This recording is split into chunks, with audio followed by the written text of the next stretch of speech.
Wow, wow, wow, wow, wow. I feel so privileged and lucky to be here. My goodness. Sometimes you hype things up.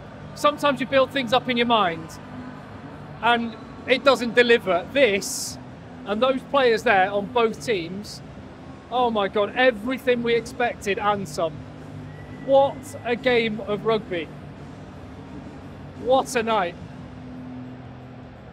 Oh my goodness.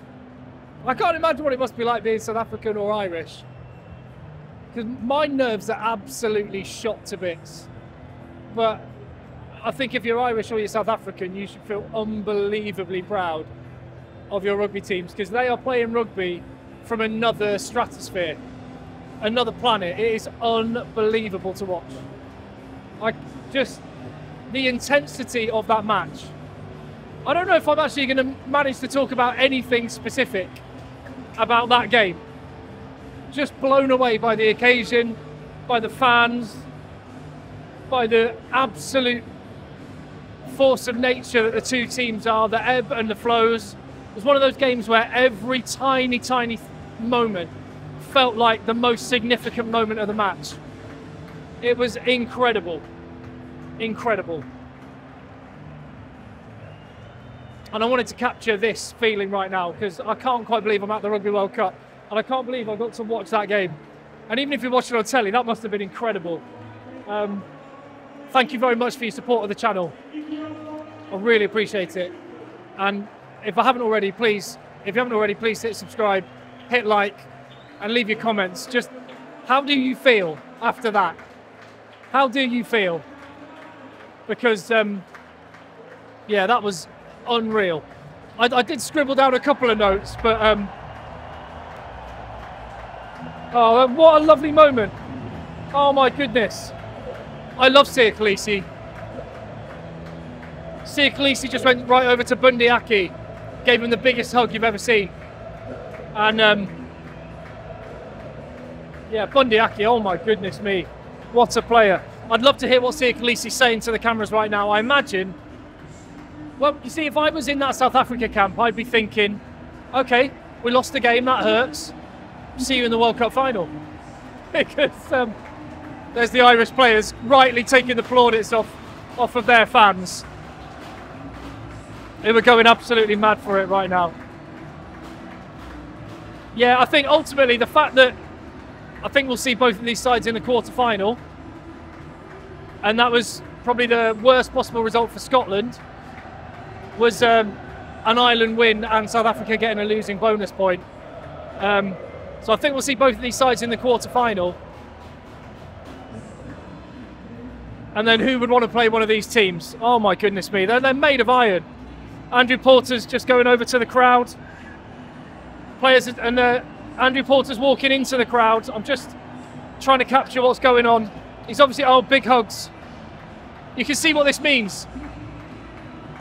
You've got to remember what this Irish team, and I'm not talking about this Irish team have beaten France, they've beaten South Africa, they've beaten New Zealand, but World Cups in Ireland, as every Irish fan will tell you, is a very different matter. This feels like a statement and a moment. This feels like they can believe, and I tell you what, their fans believe. Oh, wow, wow, wow, wow. I'm just going to open up my little book and see what notes I wrote, because my brain is fried. I cannot think of anything other than just to say how incredible that was. But you don't want to hear me just say it's incredible for 10 minutes. So I'm going to hold on a second. Oh, wow. Wow, wow, wow. So let's have a look. What did I say? Yeah, oh yeah, Ireland completely bodged their line out in the early days, didn't they? Like 5 out of their first 6 lineouts overthrown, not straight, and you thought this is not going their way. But I think if that game had gone on for another 10 minutes, South Africa win that every time. Ireland looked like they were hanging on at the end and running out of gas big time. They were almost on empty. They were there for the kill, and South Africa just could not make the final blow count. They had their chances, and that's one thing on South Africa. Like, Ireland can go away and get better, their line out has to be better, their set piece has got to be better. South Africa can go away, and it's going to be that question again, isn't it? Goal kicker, Andre Pollard. I mean, Marnie Libbok, he set up Cheslin Colby for their try, and he did a lot of things very well. But at this level, when the margins are so small, goal kickers can make the difference, and it made the difference tonight, didn't it? There was the one where Faf de Klerk hit the post, that was from long range, but they ended up going for the corner after having missed a couple of penalties, and then Ireland managed to hold them out from that line out. And it's moments like that where you think they're going to be having a very serious think about what they do. Try-saving tackles from Bundiaki. Peter Steph de Toy is an absolute monster in defence. The breakdown was just ferocious. And, you know, I was getting quite excited about England earlier, the attacking play they're playing with.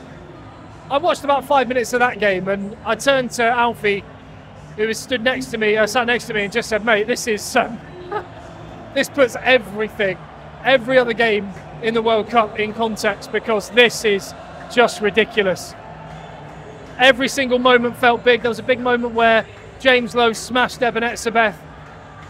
There was a massive moment where Oxenche came on and just ruined the Irish scrum. And each one of these moments you thought, that's going to be the moment that turns it. And then it just ebbs and flows and ebbs and flows. Johnny Sexton is such a brave man. He's 38 years of age. I talked about it before the game, how brave he is taking it to the line, and he did.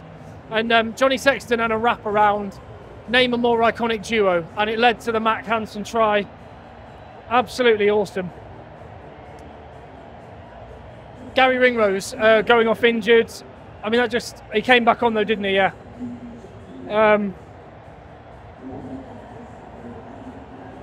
Do you know what? I'll come back to you and dissect things a little bit more. My brain's fried. My overwhelming feeling, as I'm sure yours is I absolutely love rugby. I love our sport.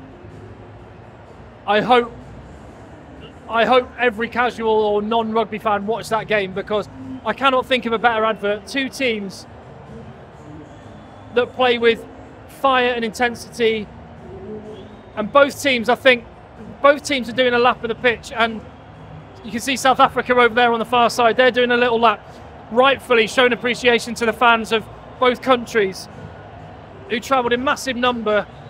Paris has been green all day, and it's the Irish team that take the spoils today, but make no mistake, this is two proper rugby teams that do it right, play the game right, and a couple of little decisions, couple of little moments go in a different way and it would have been a different result. And that is how little separates these two teams. That would have been a worthy World Cup final.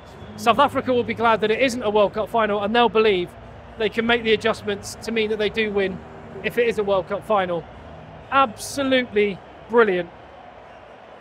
Absolutely amazing. Yeah. Thank you for watching. I'm going to go out amongst the fans now and get a load of stuff about what they thought. It's amazing how many fans are still in the ground. I'm not surprised. And the DJ from Pretoria is back. Love it. I'm going to go out amongst the fans, and I'll have a video with fan reaction coming soon. And maybe by then I'll have actually remembered some of the things that happened in the game. Love it. I'll see you on the next one.